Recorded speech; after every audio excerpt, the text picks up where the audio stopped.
This Tundra is $84,000. The truck market is definitely in big trouble. Even the most sought after brand in the US right now, what do they have? They have a truck problem. The dealers are saying no, but Stellantis is saying take them, take them. We have a full lot full of 2022, 2023, and 24 model year pickup trucks by Ram, as we see right here. And at these used car dealer auctions, we're seeing repos spike, and if people are losing their cars, they definitely can't buy these new ones. So my point on all of this is always the same. If the economy is going so great, then why are people not paying these bills? Car dealers are now having to get creative to figure out how to sell their vehicles. New cars are sitting on dealers' lots for longer, and the incentives have to get stronger. And at my used car dealership, I can tell that the market's getting worse. Why? Because I can buy more cars right now than I have been able to in the last couple years. And we have car companies like Hertz that are dumping their inventory for 50% less than what they paid for it just 2 years ago. And the worst part is now 2025s are coming in. They can't even sell what they have today. Here we're looking at the 23 Ram 1500 Classic, and they're still listed at $65,000. And if there weren't enough cars on these dealers' lots, well, they got them in the back too. And here at my used car lot, because wholesale prices have gone down so much, I'm able to sell cars for a lot cheaper than I have been in the last 2 years. So clearly the drop in sales year over year, month over month, hasn't taught any of these big OEMs anything about what the market actually needs. A cost-effective, affordable vehicle. And this $3,500 Honda Accord is sitting on my lot. And later on in this video, I'm gonna show you exactly how much I paid for it. And even at a brand like GM, where they've been able to keep production under control, we're still seeing these dealerships are completely loaded up with these big trucks. Some of these trucks are being marked down by $13,000. All right, so I want you to check this out behind me. This is a Range Rover and this is an Escalade. And what's interesting about these two cars is that they are being sold by floor plan. And what that means is that these cars were actually repoed from the dealer. Yes, things are so bad right now that dealerships are getting their cars repossessed by their lenders because they can't sell them. That's exactly what's happening right there. They're going to dump it at auction right here, and the dealership is going to be responsible for the difference. Brandon, the cost of living crisis is real. All these beautiful vehicles here, we see trucks, cars, SUVs, literally are not selling, or they did back in 2022 when people were buying these. They were overextending themselves. Banks were hanging out money left, right, and center, and people were getting in over their heads. And we're seeing more and more of this hit these used car dealer auctions. Vehicles that were very highly sought after, like this Toyota Tacoma, are now being dumped by dealers because they can't sell them on their lots. So here's what we're seeing. Even here at Toyota, trucks are not selling. They have Tundras, they have Tacomas sitting everywhere. And the problem is the average American cannot afford to pay these prices on these trucks. Too expensive. And now we're seeing this cost of living crisis hitting the car market so hard. Repos are up, people are giving their cars back, and literally sales for full-size, highly spec trucks, SUVs, and cars are going away, going by the dodo bird. So I just want to show you the price of this Tundra right here and what you can get for your money. It's a Tundra HV 4x4, and the price on this thing is $84,000. Clearly out of touch with the buyer. Also, we have another model here. What is this? We have a 1500 Rebel Night Crew Cab, $92,000 for this Ram. Yes, it has ATA all-terrain tires on it. Great looking truck, but almost 100 grand. 7,393 of the new 2025s that are on dealer lots for more than 60 days are Ram 1500s. So here's the thing, all these repos that we're seeing, all this spike in auto loan delinquencies, this spike in credit card delinquencies, what does it do? It makes the banks want to tighten up. And if banks tighten up, people can't get loans. They can't get loans. They're not buying $60,000, $70,000, $80,000 trucks. Hey Brandon, so you're talking about people not being able to afford new cars or maybe even used cars, but the reality is people also can't even afford the cars they already have, and this can be seen here on this chart, because this chart shows you the auto loan delinquencies, which are literally shooting through the roof right now, and they are hovering around the 9% mark. There's a 9% default on all auto loans right now, and the only thing that's even coming close to that is credit card delinquencies. Those are also going through the roof right now. People are often paying 10, $15,000 over sticker, at least here in Canada, and that put people underwater. They were underwater, then it was time to either trade in or they had to reassess, and now all of a sudden they've had to give their beautiful new trucks back, and they can't afford to keep them anymore. So this line of Tundras behind me, this is a problem right now for a lot of these Toyota dealers.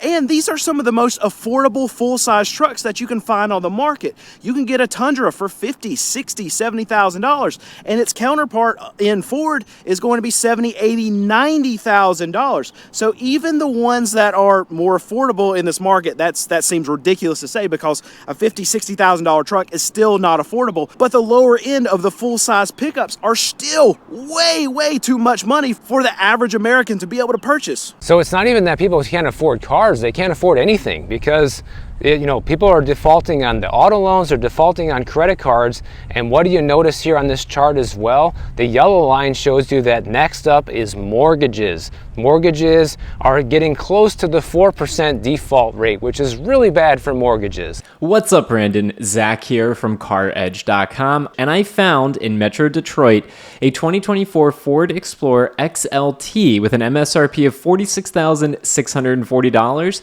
that this dealer has had on their lot for 131 days. That's a long time to have a piece of metal sitting on your lot. So I want to show you this right here. This is what's called a program vehicle at this dealership, and what a lot of dealerships will do if they need to show sales is they'll move vehicles to their service loaner fleet. And this truck is one of those vehicles. We also have a line of Buicks over here that they did the same thing with. And what that enables them to do is show a vehicle as sold so they can get more allocations for vehicles when the vehicle's not actually sold. See, they have vehicles on their lot, they have all these trucks right here, but if they don't move in a timely manner, then they can move them to their service loan fleet, show them as a sale. Is a turn and earn system in the car industry where you turn a car, you sell a car, then you can earn more vehicles for your allocations. That's what a lot of these dealerships do when times get slower, is that they'll move cars to sold service loaners so they can get more cars coming in from their allocations. And here at my car lot, I can really tell that the market is getting worse because we're able to buy a lot more vehicles. And this is not really a factor of more used inventory entering into the system at these used car dealer auctions. We're actually getting less because these new car dealers aren't selling a lot, so they're not getting trade-ins. But what I am seeing is that other dealers are not willing to pay up like they have been over the last couple years, so I'm able to go in and swoop up cars for a deal. So I just talked to a salesperson at this GMC dealership, and something is happening right now that we haven't seen in 3 or 4 years.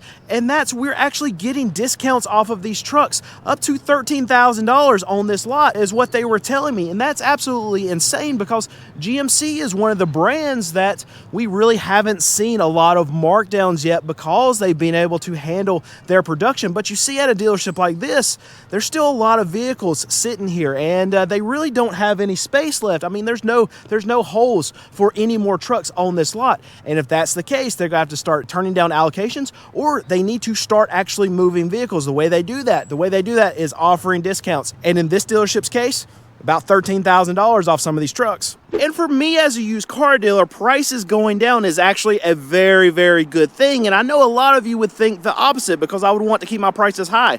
But no, it actually gives me the ability to buy higher quality cars and still stay in my price range. See, I'm a used car dealer that sells stuff for $5,000 and under. And something like this, I would not be able to touch about a year and a half ago. And now we can buy stuff like this. Just to give you an example, we can buy something like this for about $3,500, sell it for $5,000, give a customer a good deal, and still be able to move it along. And we can do that right now. But a year and a half ago, this same vehicle would have been $5,000 on the wholesale market, meaning that if I wanted to make a profit on it, I would have to sell it for $6,500 or $7,000 if I'd have to do anything to it after I bought it. But now we can actually buy some nicer cars and still sell them to my customers, which is $5,000 and under. And even here now we have the latest. Finally, the 2025s have shown up, but that's only 50% of the market. 23s, 24s haven't even sold yet, which is still a collection of about 50% of what's out on the market in North America.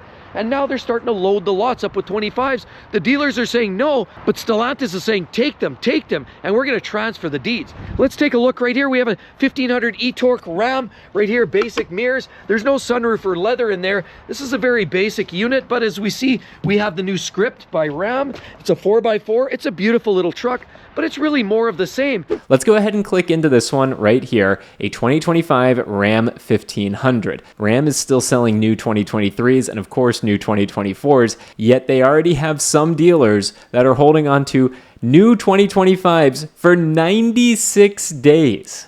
That is not good. That is very not good. That is expensive for the dealer that's holding that inventory. And holy cow, man, there's a 1,516 days supply of new 2025 Ram 1500s in Metro Detroit. Nearly 2,600 for sale in a 100-mile radius of Detroit of the 2025s, yet only 77 have sold in the last 45 days. What do we have here? A Ram Bighorn quad cab 4x4, a very basic unit for the most part. Again, 1500 e-torque, as we see right there. It does have the big display, but it doesn't even have leather interior, and there's no sunroof up there either. But they're literally listed this vehicle at 69 grand right there, $69,000. And what's super interesting about this is Ford knows there's a lot of Ford Explorers out there in the market, and they have very aggressive incentives on them right now.